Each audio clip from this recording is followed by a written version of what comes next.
It's time for X9 versus X9S.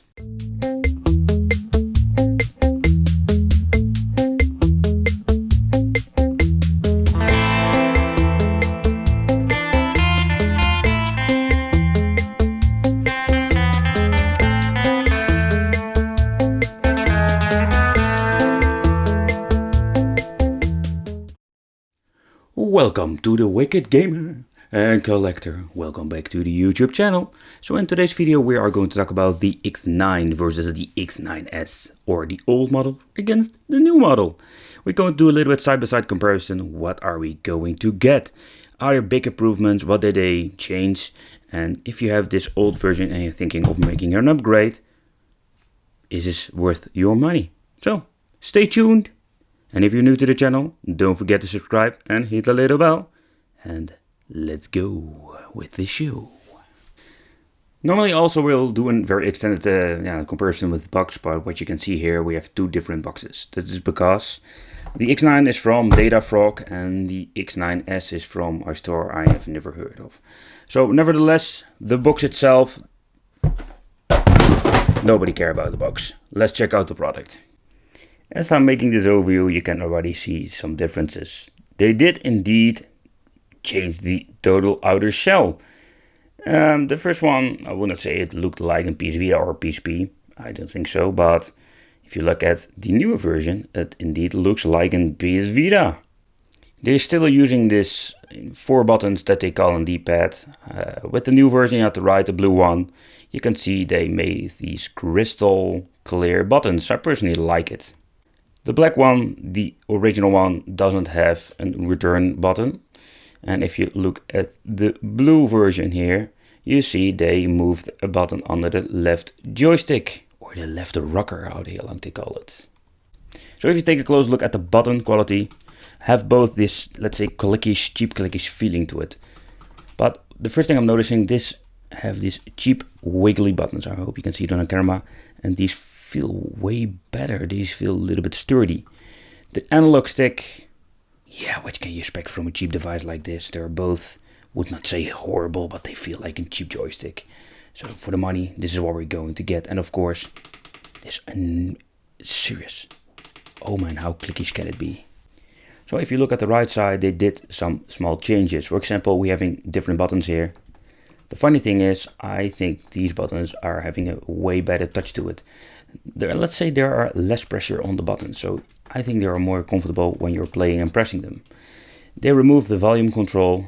I think this is a very good upgrade, and they added a new right rocker or joystick. But to be honest, it's a little bit pointless because this one is connected with the normal button. So if you don't want to press A, you can move your analog stick down. So it's a little bit pointless if you ask me.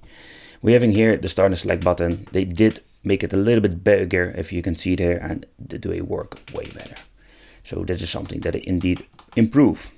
And at the top of the system they did a lot of changes. For example, the shoulder buttons are transparent on the blue new version. They swapped the AV out. You have a bigger on and off switch. We have a CF slot on the same position. They moved the USB connection. And last but not least, they moved the volume control to the top. And we're having, I'm guessing, an extra on and off button. So that's a little bit weird. So a fun fact is that the new version is less slim than the previous version. So, and this is really a fun fact.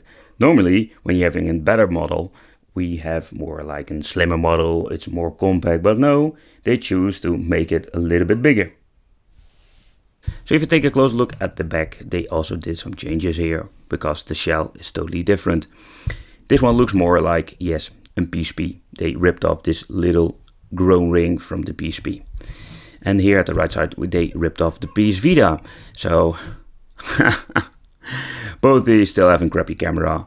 And they're having mono sound. Don't get confused. I know we're having these two, let's say, holes that you're thinking there are both two speakers, but no. They just use one speaker. So there's a little bit of bummer, still having mono sound.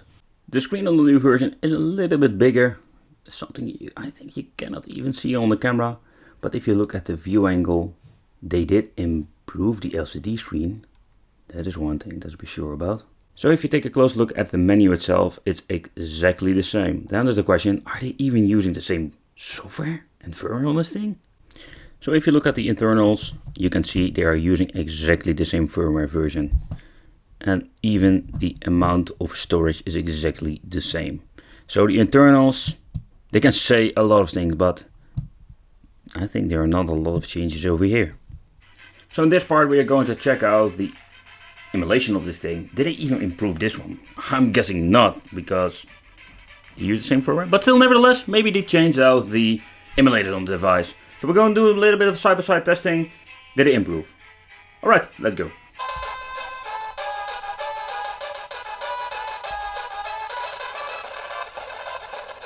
Super Famicom goes turbo mode sometimes. And what I mean sometimes, as you can hear, it works fine now. So I don't know where my buttons are. Oh, here it is.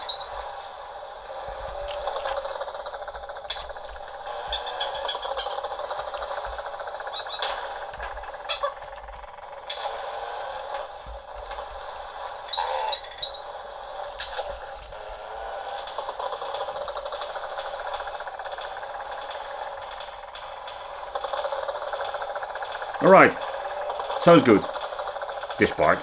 Let's check out the new version.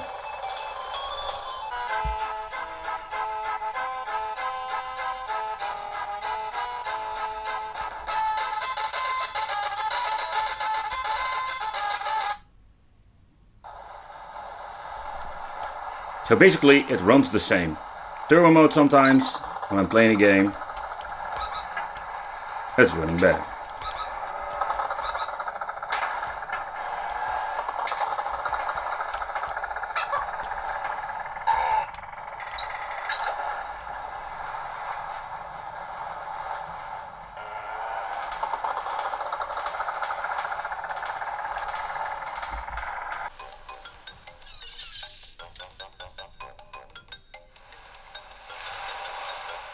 Wow, this is just what we call unplayable.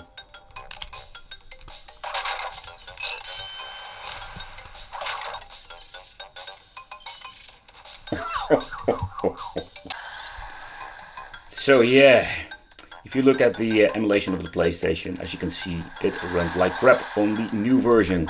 So in other words, they didn't improve the hardware or emulation itself. It's still freaking unplayable.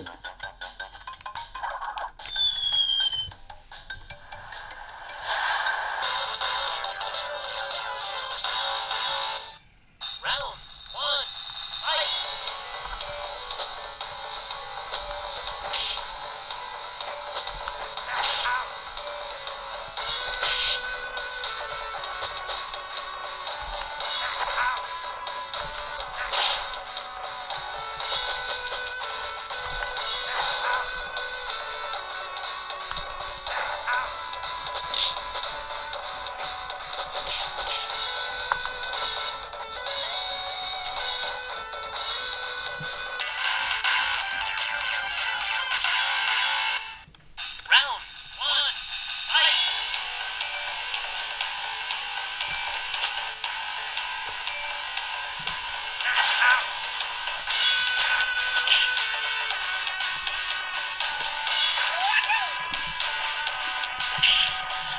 I can tell you the analog stick is horrible. I cannot even do a move. Come on, man. That's maybe personal handicap of me or something like that, but nevertheless.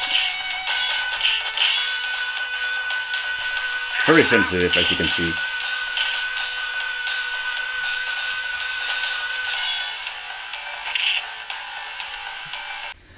So people, for the final conclusion between the X9 and the X9S, yeah, there is a lot of changes, but they didn't improve the software itself.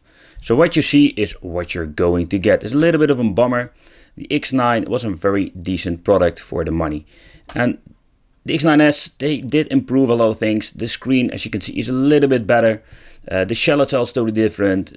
But the software, man, why didn't you upgrade the software itself? That is one thing that I think is a big bummer of this thing. Because a lot of problems still exist in the new version. So yeah, let me know what you think of this. I really love to know. So I want to thank you for watching. Don't forget to subscribe to the channel and hit the little bell. And if you're into gaming, check out the gaming channel.